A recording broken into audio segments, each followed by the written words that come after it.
Qu'est-ce qu'on peut faire avec 35 000 euros aux enchères immobilières ou peut-on investir avec 35 000 euros dans les ventes aux enchères?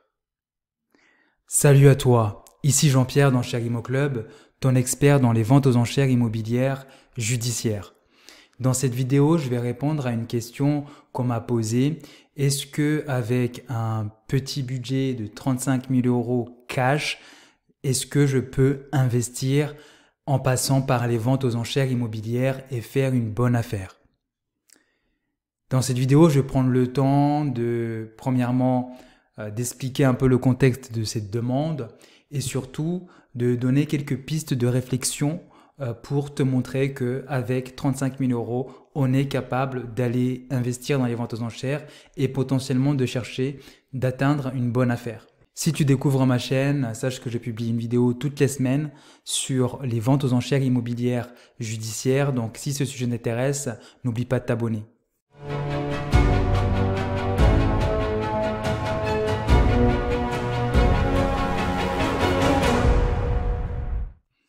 Donc j'ai reçu la demande suivante.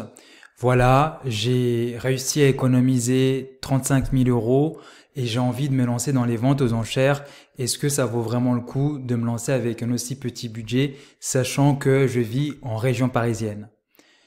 Donc, pour répondre à cette question, je vais y aller par étapes et je vais tout simplement répondre à cette personne en lui proposant différents types de solutions par rapport à ce budget.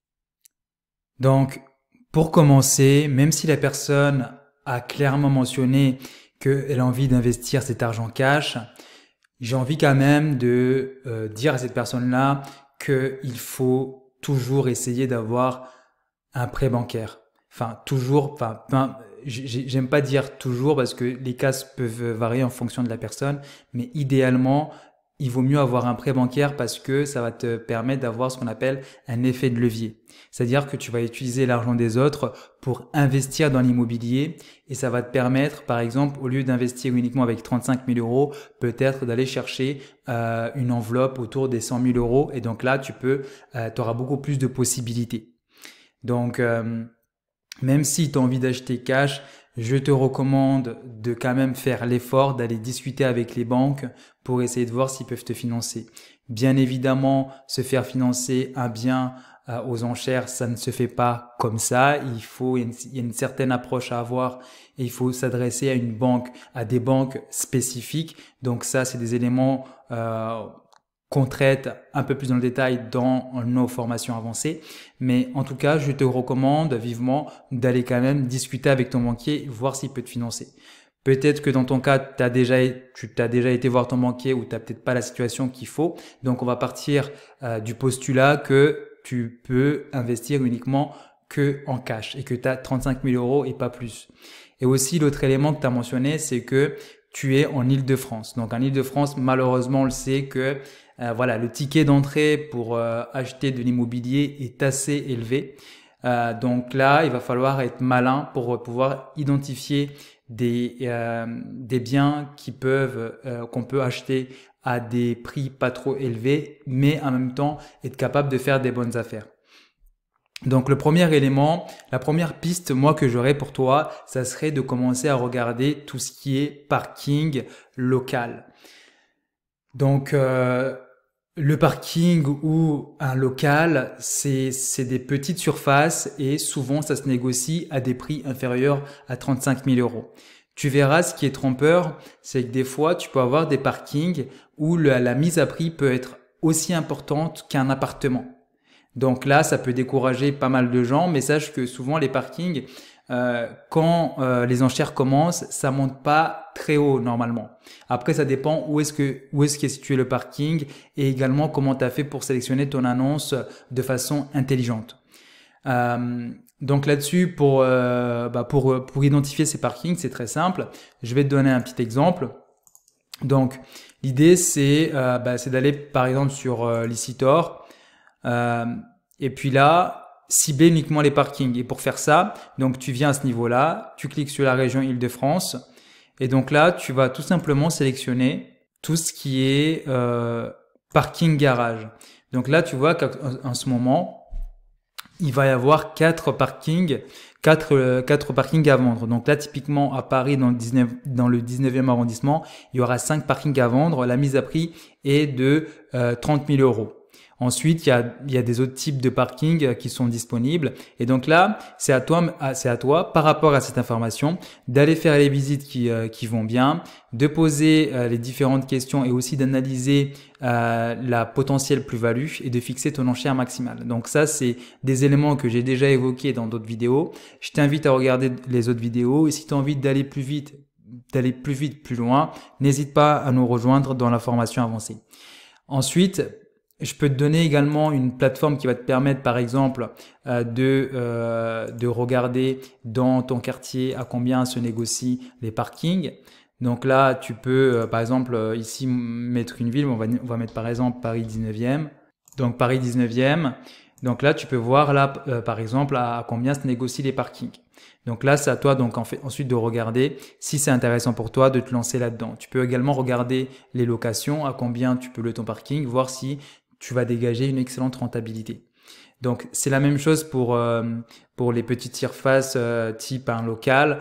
Pareil, même principe.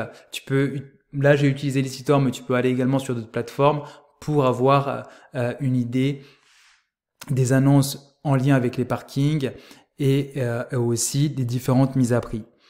Tu peux également, moi ce que je te recommande, parce que des parkings il n'y en a pas beaucoup, tu peux te paramétrer des alertes, comme ici par exemple sur Licitor, en mentionnant par exemple voilà le type de bien recherché, le jour d'alerte, moi je mets tous les jours, donc là ça te permet de faire ta prospection. Et ce qui est intéressant aussi avec les parkings, c'est que tu peux chercher de l'optimisation avec un parking. Les gens n'y pensent pas, mais par exemple, moi, j'ai acheté un appartement qui venait avec un parking. Donc ce parking-là, en fait, je m'étais renseigné auprès du syndic. Ce parking-là, on peut le boxer. Donc c'est des parkings qui sont boxables. Ça veut dire que finalement, un parking au souterrain qui est tout simplement un simple parking, ben là, ça va devenir carrément un local de stockage. Et là, tu peux le louer beaucoup plus cher ou tu peux le vendre beaucoup plus cher. Donc avec des petites optimisations comme ça, tu peux aller chercher des plus-values. Ensuite,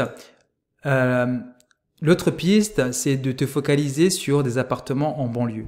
Donc, le mot banlieue est très large. Il y a des banlieues chics et d'autres moins chics.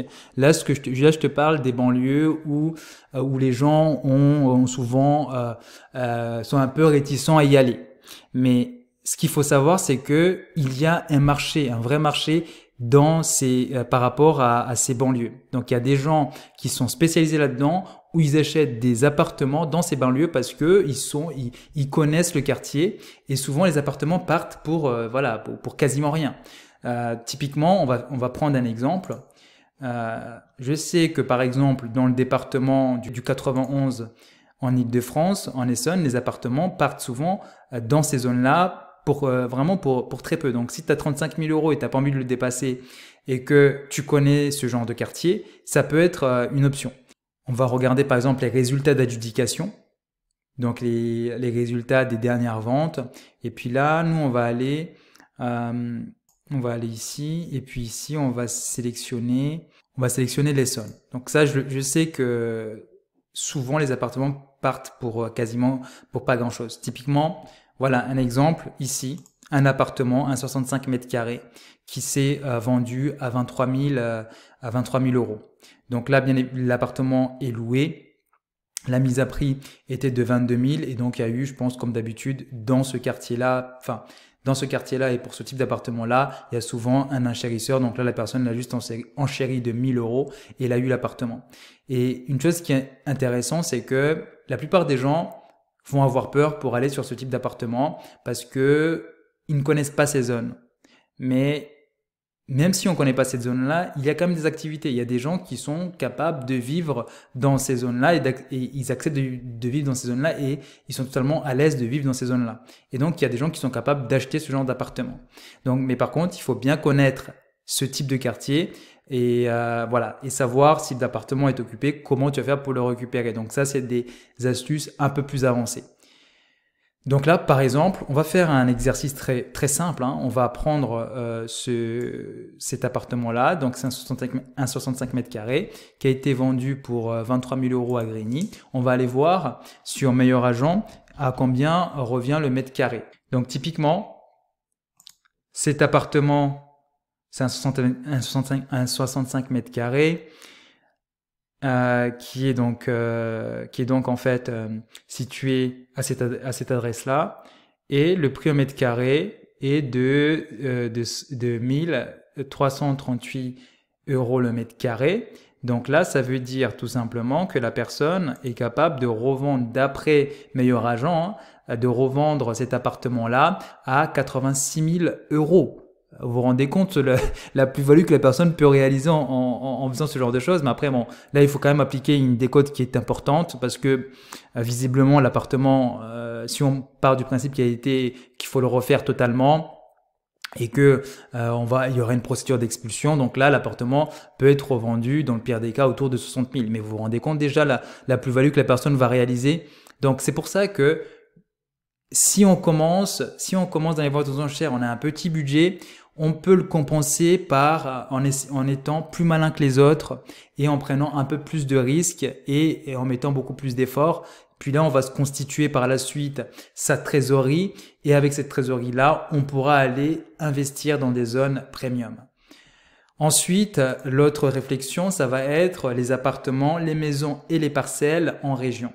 Donc là, on le sait, en région, il y a des appartements qui partent également pour moins de 35 000 euros. Et ça, c'est assez récurrent. Donc là, il faut être capable de se délocaliser et aller en région. Donc, c'est vrai que si on n'a aucune connaissance en région, ça va être assez compliqué de se lancer de cette façon-là. Mais si on a le temps et on est motivé, on peut très bien se fixer une période dans laquelle on va faire des allers-retours entre Paris et la ville dans laquelle on souhaite investir en région pour trouver la bonne affaire, ou peut-être s'associer avec quelqu'un qui est dans cette région, un ami ou de la famille pour aller se positionner sur ce type d'appartement. Donc là, si tu ne sais pas par où commencer pour la région, ce que je peux te recommander, c'est tout simplement faire une analyse du marché. Donc là, tu peux tout simplement aller sur les résultats d'adjudication, choisir une région, par exemple celle-ci, et puis là, tu regardes les prix d'adjudication. Puis là, tu peux voir que dans certaines régions, les prix d'adjudication, tu vas trouver des appartements peu chers qui partent pour pas cher. Par exemple, là, une maison à Roubaix qui est de 80 mètres carrés qui est partie pour 26 000 euros. Donc ça, c'est des éléments qui peuvent t'orienter vers une région. Bien évidemment, il faut faire l'analyse, il faut savoir s'il y a un marché, si tu vas pouvoir le revendre facilement, etc., etc. Donc, voilà, donc c'est ce que je pouvais te recommander pour quelqu'un qui a un budget de 35 000 euros cash, qui a envie d'investir, c'est d'explorer ces trois options. Et surtout, il faut être assez patient, notamment pour les parkings. Des parkings en vente, il y en a très peu en région parisienne. Donc, il faut mettre les alertes, il faut être patient, mais il y aura ta bonne affaire, elle arrivera. C'est juste que quand elle arrive, il faut que tu sois prêt à sortir cet argent-là, à les visiter et à te positionner lors de la vente. Donc voilà, j'arrive à la fin de cette vidéo. Si tu as envie d'aller un peu plus loin, n'hésite pas à rejoindre la formation avancée Enchères Millionnaire System. Si tu as aimé la vidéo, like et puis laisse-moi un petit commentaire, ça me fera plaisir.